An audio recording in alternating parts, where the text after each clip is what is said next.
पदकमलं श्रीगुरुरूपं वैष्णवं श्रीरूपं सग्रजातं सहगणरघुनाथं नितं तं सजीवं साद्वैतं सवधूतं परिजनसहितं श्रीकृष्णचैतन्यदेवं श्रीराधाकृष्णपादं सहगणललिता श्रीविशाखान्वितं ओं अज्ञानतिमिरन्धस्य ज्ञानं जनशलाकया चक्षुरुन्मीलितं येन तस्मै श्रीगुरवे नमः।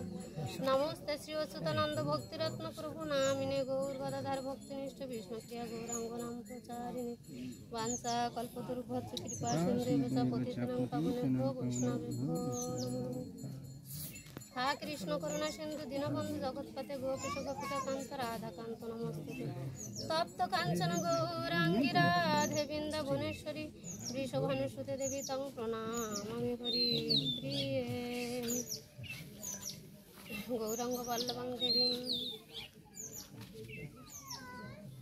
प्रणमामि प्रभु प्रियां नवदीपेश्वरीं साध्वीं गौरवक्षविलासिनीं शिलादिनी स्वरूपाय गौरांग सरिदाय भक्ति शक्ति प्रदान गदाधर नमस्ते नित्यानंद नमस्तुभ्यं प्रेमानंद प्रदायिने कलौ कल्मषनाशाय जन्मपतये नमो नमो।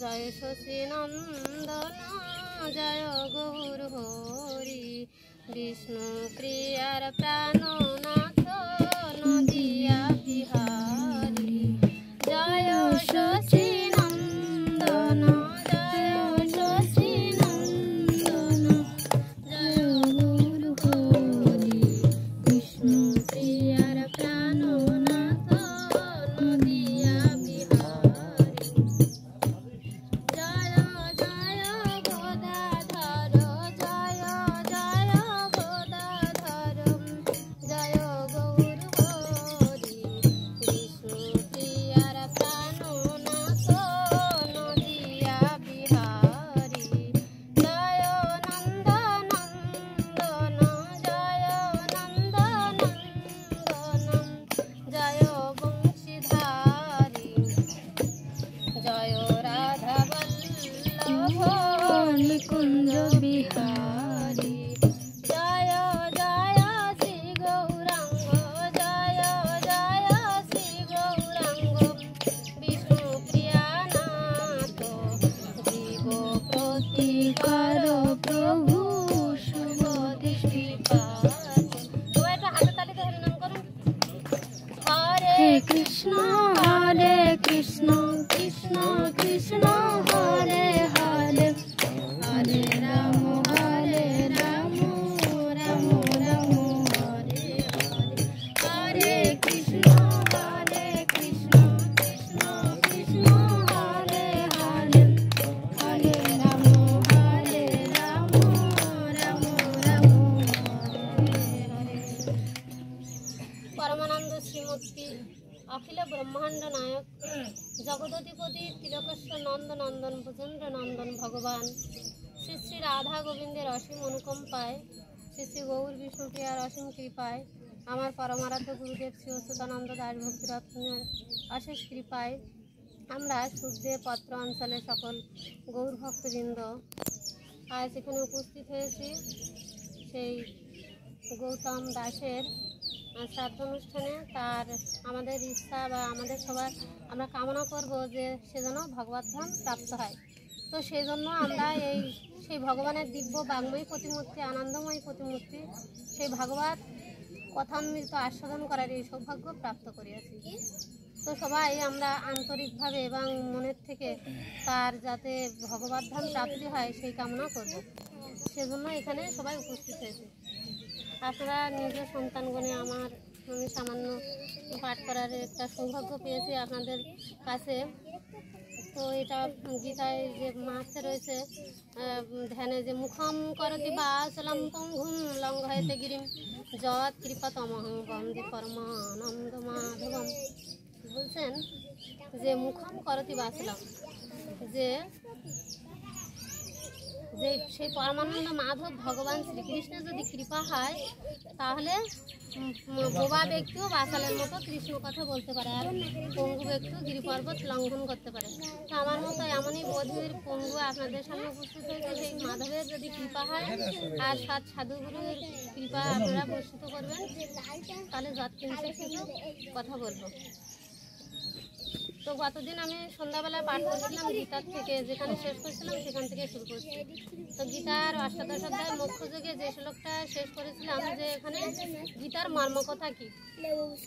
তো গীতার অন্তিম মানে অষ্টাদশ অধ্যায় মোক্ষ যোগ 66 নম্বর শ্লোক বলছেন, সর্বধর্মান পরিত্যাজ্য মামেকম শরণং ব্রজ অহং তং সর্বপাপেভ্যো মোক্ষয়িষ্যামি মা শুচো।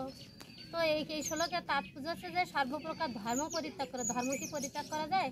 তো গীতায় বলছেন যে এটা কোন ধর্ম? তথাকথিত ধর্ম নয়, বলছেন কি যে স্ত্রী ধর্ম, পুত্র ধর্ম, সংসার ধর্ম, মানে অর্জুন যা যা কিছু ধর্ম বলে প্রতিপন্ন করছিলেন, কৃষ্ণ বলছিলেন যে তুমি যেটাকে ধর্ম মনে করছো, এই তথাকথিত ধর্মকে তুমি পরিত্যাগ করে মাম একম শরণং ব্রজ। মাম এই কথাটা হচ্ছে গীতার মর্ম কথা।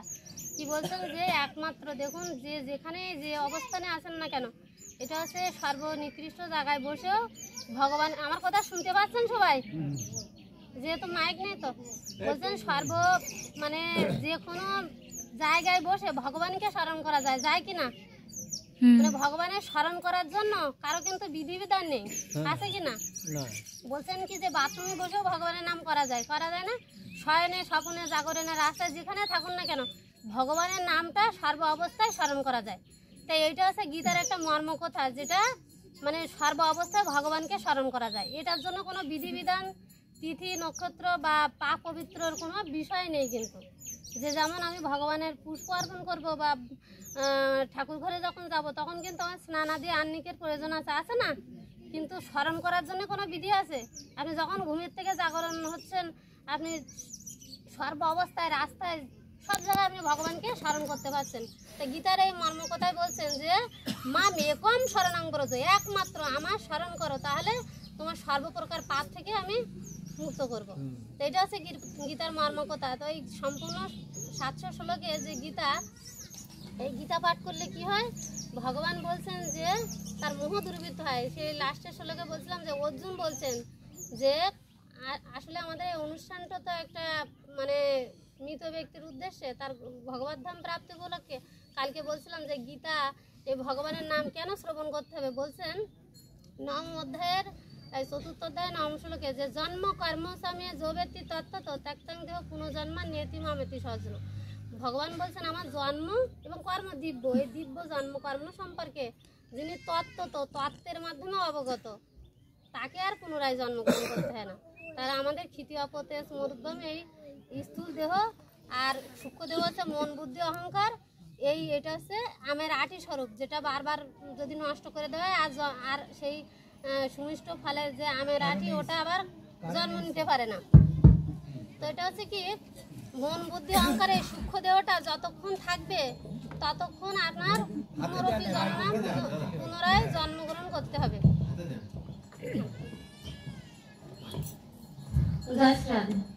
তো বলছেন কি যে এই বারবার আমাদের জন্ম মৃত্যু চক্রে জন্মগ্রহণ করতে হবে। তো এর থেকে কি বিস্তার লাভ করা যায় না? সেটা হচ্ছে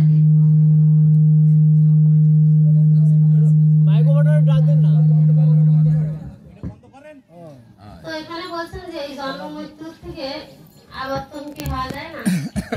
আমি গীতা শ্লোকের দিকে যাবো না, যেটি সময় খুব কম, একটু ভাগবতের 1-2 শ্লোক পাঠ করে শেষ করবো। কারণ বিদগ্ধ পণ্ডিতরা আছেন, আমার মোটামুটি এখানে পাঠ করার মানে সৌভাগ্য প্রাপ্ত করিয়াছি, এটা তো আমার অনেক জন্মের সৌভাগ্য মনে হচ্ছে। তো যাই হোক, সেই গীতায় দ্বিতীয় অধ্যায়ের 12 নম্বর শ্লোক কালকে আলোচনা করেছিলাম যে দেহের অস্মিন যথা দেহ। ওখানে বলছেন যে দেহটা বারবার কৌমা যৌবন জরার মাধ্যমে দেহের রূপ পরিবর্তন করে। বাসংসী জিন্নানি ওই 22 নম্বর শ্লোকে ওখানে বলছে ছিন্ন বস্ত্র, আমরা যখন ছিন্ন বস্ত্র পরিত্যাগ করে নতুন বস্ত্র ধারণ করে, দেহটা সেমনি এক দেহ থেকে অন্য দেহে দেহান্তরিত হয়। আর এখন যে অনুষ্ঠান হচ্ছে যার উদ্দেশ্যে, এখানে একটু পরে মহাপ্রসাদ দিয়ে তাকে মানে সেই ব্যক্তির উদ্দেশ্যে মহাপ্রসাদ অর্পণ করা হবে। তো এই সাধুগুরু বৈষ্ণব যারা আমরা এগুলো উপস্থিত হয়েছে, আমরা এই মহাযজ্ঞের মহাপ্রসাদ পাবো। তো তার উদ্দেশ্যে যে যার মানে সে নিত্যধাম প্রাপ্ত হয়েছেন তার জন্য কিন্তু এখানে মহাপ্রসাদ, ভগবান নিবেদিত মহাপ্রসাদ অর্পণ করা হবে। তো এটা কেন? এখানে 3 অধ্যায় 13 নম্বর শ্লোকে গীতায় বলছেন যে যজ্ঞা শিষ্ট অশ্ন সন্তম উচ্চান্তে সর্বকিল বিষয় ভুঞ্জতে তেতো আগম যে পচন্তে আত্মকরণ। এখানে বলছেন যজ্ঞের অবশিষ্ট অন্নাদি ভগবত ভক্ত গ্রহণ করেন। তো এখন তো হোম যজ্ঞ হচ্ছে না, তো বলছে নাম যজ্ঞ, জপ যজ্ঞ, তপযজ্ঞ, বিভিন্ন প্রকার যজ্ঞ আছে। আর পিতৃযজ্ঞ, মাতৃযজ্ঞ আছে। বাবা মা মারা চলে যাওয়ার পরে সেটাকে পিতৃযজ্ঞ বলে, যে যজ্ঞটা এখন হচ্ছে। তো এখানে বলছেন যে যজ্ঞের অবশিষ্ট অন্নাদি ভগবত ভক্ত গ্রহণ করেন। কারণ বলছেন কি এখানে যে নিরামিষ আর আমিষ আর প্রসাদের মধ্যে ব্যাপক পার্থক্য আছে। বলা হচ্ছে কি যেটা ভগবানকে অর্পণ করা হয় ওটা হচ্ছে মহাপ্রসাদ। মানে প্রথমে ভোগ থাকে, ভগবানকে অর্পণ করলে প্রসাদ হয়। সেই প্রসাদ যত নিম্নগামী হয় তত তার মহিমান্বিত হয়। তো সেই মহাপ্রসাদ অর্পণ করা হচ্ছে। আর বৈষ্ণবরা কিন্তু সাধারণ খাবার খান না, মহাপ্রসাদ পান। তাই ভগবান বলছেন যে যজ্ঞের অবশিষ্ট অন্নাদি ভগবত ভক্ত গ্রহণ করেন, তাই তারা সর্বপ্রকার পাপ থেকে মুক্ত থাকেন। কিন্তু যারা নিজে ইন্দ্রিয় তৃপ্তির জন্য রন্ধন করেন বা আহার করেন, প্রতি গ্রাসে গ্রাসে পাপ ভক্ষণ করেন। তো সেই নিরামিষে যখন রান্না করে ভগবানের উদ্দেশ্যে অর্পণ করা আছে সেটা মহাপ্রসাদ, তাই ওর মধ্যে পাপ থাকে না। সেজন্য মানে বৈষ্ণবীয় অনুষ্ঠানে যে যজ্ঞের মাধ্যমে ভগবানের নিবেদিত মহাপ্রসাদ মৃত ব্যক্তিকে অর্পণ করা হয়। সেজন্য শাস্ত্রে বলা হয়েছে এই মৃত ব্যক্তির উদ্দেশ্যে যদি কেউ ভগবান নিবেদিত মহাপ্রসাদ অর্পণ করেন তিনি নিত্যধাম প্রাপ্ত হন, গোলকধাম প্রাপ্ত হন, ভগবদ্ধাম প্রাপ্ত হন। জয় শ্রী রাধে। তো এই হচ্ছে গীতার, এখান থেকে গীতার লাস্টে চলে যাচ্ছে। তো গীতা পাঠ করলে কি হয় বলছেন, নষ্ট মোহ স্মৃতিলব্ধা তৎপ্রসাদ আত্মায় স্থিতস্মি গত সন্দেহ করিস বাসনম তব। অর্জুন বলছেন হে কৃষক, হে মাধব, হে অচ্যুত, আমার নষ্ট মোহ স্মৃতিলব্ধা, আমি এই গীতা শ্রবণ করার পরে আমার সমস্ত মোহ দূরীভূত হয়েছে। এই মোহটা কালকে বলছিলাম যে মোহটা ছিল জগতের মোহ, মায়া মরিচিকায় পুণ্যায় নশ্বর সংসারের রঙ্গমঞ্চ আবির্ভূত হয়ে মানুষ স্বামী স্ত্রী পুত্র পরিজন নিয়ে রচনা করতে চায় একটি সুখের নিয়ে, কিন্তু বাতে সাথে নিষ্ঠুর মরণ, সে নিষ্ঠুর মরণ দলিত কাল ভুজাঙ্গের ন্যায় প্রবেশ করে মানুষের আজন্ম বাসনায়। তার বিষাক্ত নিঃশ্বাসে ছিয়া যায় মায়ার বন্ধন, ভাঙিয়া যায় আশার স্বপন, ফুরিয়া যায় সাদের জীবন। এটা আছে জগৎ সংসার, ভাগবতের প্রথম শ্লোকের ব্যাখ্যা।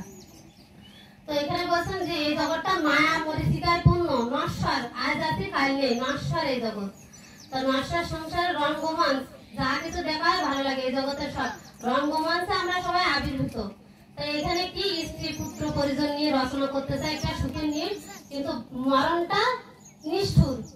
মরণ কারোর জন্য সহজ হয় না, সবার জন্য নিষ্ঠুর। সে দলিত কাল ভুজঙ্গের ন্যায়, কাকে কখন যে তুলে নেবে সে বসে আছে। দলিত কাল ভুজঙ্গের ন্যায় প্রবেশ করে মানুষের আজন্ম বাসনায়, তার বিষাক্ত নিঃশ্বাসে কি হয়, ছিঁড়া যায় এই মায়ের বন্ধন, ভাঙিয়া যায় আশার স্বপন, ফিরিয়া যায় সাথের জীবন।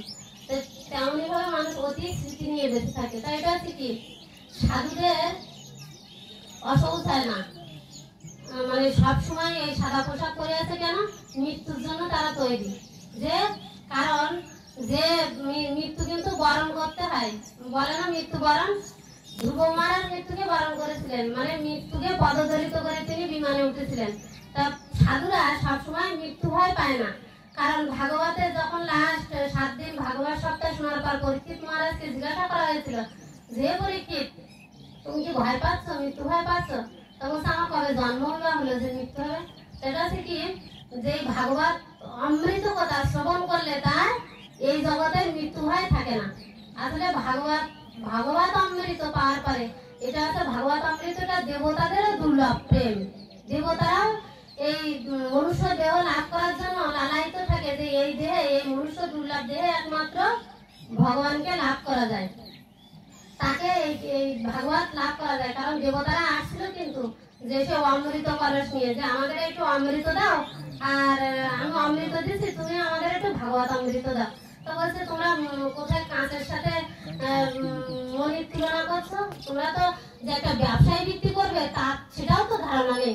এটা হচ্ছে কি যে ভাগবত অমৃত মানে এমন বস্তু, তাই এটা কেমন ভাবে পান করতে হয়? ভাগবতে বলছেন যে নিগম কল্পতরু গলিতম ফলম, মানে ভাগবত হচ্ছে এমন রস হলো মানে যাতে কোনো আঁশ নেই, উচ্ছিষ্ট বলে কিছু নেই। ওটা মুহুর্মুহু যতক্ষণ এদের প্রাণ আছে বারংবার এই ভাগবত অমৃত পাঠ করতে বলে, মানে আস্বাদন করতে বলেন। এটাই কোনো ত্যায্য বস্তু বলে কিছু নেই। তাই ভাগবতের প্রথম শ্লোকে বলছেন সচ্চিদানন্দ রূপায় বিশ্ব উৎপত্তি হেতবে তাপত্রায় বিনাশায় শ্রীকৃষ্ণায় বয়ং নমঃ। ভাগবতের মাহাত্ম্যের শ্লোকে বলছেন ভগবান কি বলছেন? ভগবান হচ্ছে সচ্চিৎ আনন্দময় ভিতরে। তো সত্যটা হচ্ছে কি বলছে ভগবান একমাত্র সত্য, আর আমরা কি মিথ্যা? আমরা যদি মিথ্যা হই তা আমাদের বলা হচ্ছে না যে তোমার কর্মফল ভোগ করতে হবে? তাহলে আমরা মিথ্যা নই, আমরাও সত্য। তা কতটুকু সত্য সেটা বলছেন যে গঙ্গা থেকে এক ফোঁটা জল যদি আপনি নিয়ে আসেন, সেটা তো গঙ্গার জলই, তো এই এক ফোঁটা জলই তো গঙ্গার জল। গঙ্গার জল না, এটা তো কেউ ডিনাই করতে পারে না। তো আমরা সত্য কতটুকু বলছে মহাসিন্ধুর এক বিন্দু। ভগবান হচ্ছে মহাসিন্ধু, আমরা এক বিন্দু, এতটুকু সত্য। মানে আমাদের যে স্বরূপ আত্মা স্বরূপটা কি, মানে চুলের অগ্রভাগের 10,000 ভাগের 1 ভাগ হচ্ছে আত্মস্বরূপ। তাই এটা হচ্ছে ভগবানের অবিচ্ছেদ্য অংশ, পরমাত্মা। তো ভগবান হচ্ছে মহাসিন্ধু, এতটুকু সত্য। তো বলছেন যে ভগবানের সত্য, আমরাও সত্য। সচ্চিৎ ভগবান হচ্ছে চিন্ময় বিগ্রহ, আনরণীয়ান মহেতে মহিয়ান, মানে যেটা আমাদের চিত্ত শক্তির দ্বারা আমরা চিন্তাও করতে পারি না। এই প্রত্যেকটা প্যান্ডেলের কোণে কোণে এই ভগবান রয়েছেন সূক্ষ্ম রূপে, ধূলিকণা রূপে, বালি রূপে। এটা হচ্ছে ভগবানের চিন্ময় বিগ্রহ। আর সচ্চিৎ আনন্দময় বিগ্রহ বলছে কি যে আর সুন্দর একটা মেয়ে বিয়ে দিয়ে নিয়ে আসছে, আনন্দ হচ্ছে। আমার 10তলা বিল্ডিং হলে আনন্দ হচ্ছে। তারপরে ছেলে ভালো চাকরি পেয়েছে, আনন্দ হচ্ছে। এগুলো কি ক্ষণস্থায়ী আনন্দ না, ক্ষণভঙ্গুর, আজ আছে কাল নেই। তো এই আনন্দটা কেমন? দেখুন একজন সুন্দর বিল্ডিং তৈরি করেছে, তো হঠাৎ করে ভূমিকম্পে নষ্ট হয়ে গেল। তো এই আনন্দটা মানে আনন্দটা কোথায় গেল? ধুলিতে মিশে গেল না?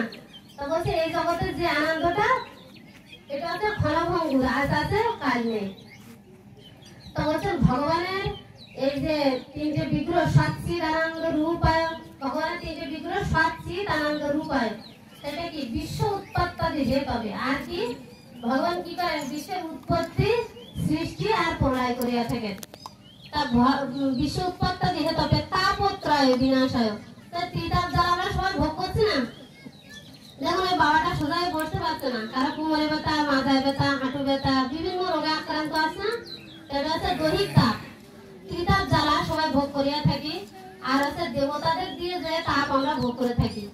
মনে করুন যে এই যে বিভিন্ন ধরনের ভৌতিক তাপ, যেগুলো কীট পতঙ্গ আদি দংশন করছে আমাদের, মশা মাছির অত্যাচার। আর হচ্ছে কি সবকিছু ভালো চলছিল, কিন্তু বলে না তোমার কেতুর দশা চলছে, রাহুর দশা চলছে, বলছে না? হস্তরেখায় বলছে না জ্যোতিষশাস্ত্র? এটা হচ্ছে কি যে আমরা দেবতাদের দিয়ে যে তাপ পাইয়া থাকি তাদেরকে দৈবিক তাপ বলে, আদি দৈবিক। তা আদি দৈবিক, আদি ভৌতিক আর আধ্যাত্মিক, এই ত্রিতাপ জ্বালা। তো এই ত্রিতাপ জ্বালা বলছেন যে ত্রিতাপ জ্বালা, তাহলে সচ্চিদানন্দ রূপায় বিশ্ব উৎপত্তি হেতবে তাপত্রয় বিনাশায়, তাপত্রয় বিনাশ করেন শ্রীকৃষ্ণায় বয়ং নমঃ। তো এখানে কি সে শ্রীমতী রাধারানী, শ্রী শব্দ হচ্ছে শ্রীমতী রাধারানী আর কৃষ্ণ। তো বলছেন প্রত্যেক শ্রীর আগে কিন্তু একটা, যখন লক্ষ্মী শ্রী বলা আছে লক্ষ্মী নারায়ণকে বোঝাচ্ছে, রাধা কৃষ্ণ, রাধা কৃষ্ণের আগে শ্রী লাগলে রাধারানী, বিষ্ণু গৌরাঙ্গের আগে শ্রী লাগলে বিষ্ণুপ্রিয়া গৌরাঙ্গ। তো এখানে সেই রাধারানী এবং শ্রীকৃষ্ণ আমাদের এই ত্রিতাপ জ্বালাটাকে নিরাময় করতে পারে। এটা তো ভাগবতের প্রথম শ্লোক। তো এই ভাগবত কেন পাঠ করতে হবে বলছেন? মত কথা বাচকং নিত্যং, মত কথা শ্রবণের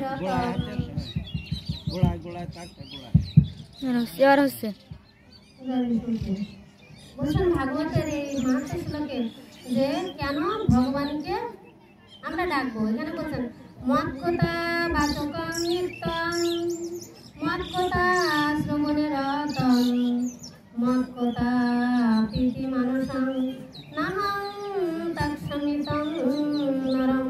এখানে বলছেন ভাগবতে যে যিনি মৎ কথা বাচকং নিত্যং, যিনি নিত্য আমার কথা বচন করেন, মৎ কথা শ্রবণে রতং, বলছে শুধু বচন করলে হবে না, যিনি আমার কথা নিত্য শ্রবণ করেন। ভগবান দুটোই কর্ণপ্রভাব দিয়েছে কি জন্য? ভগবানের নিত্য কথা, ভগবানের কথা শ্রবণ করার জন্য। শোনা যায়? যাচ্ছে যাচ্ছে বলছে মৎ কথা বাচকং নিত্যং, মৎ কথা শ্রবণে রতং, মৎ কথা প্রীতি মানসম, মানে সেই ভগবানের কথা শুধু বললে বা শ্রবণ করলে হবে না। বলছেন যিনি আমার কথা শ্রবণ করে হৃদয়ে আনন্দ অনুভব করে। আপনাদের আনন্দ অনুভব হচ্ছে? কারণ কিন্তু হাসি নেই, দেখি না তো। বলছে আমার কথা মনে হয় ভালো লাগছে না।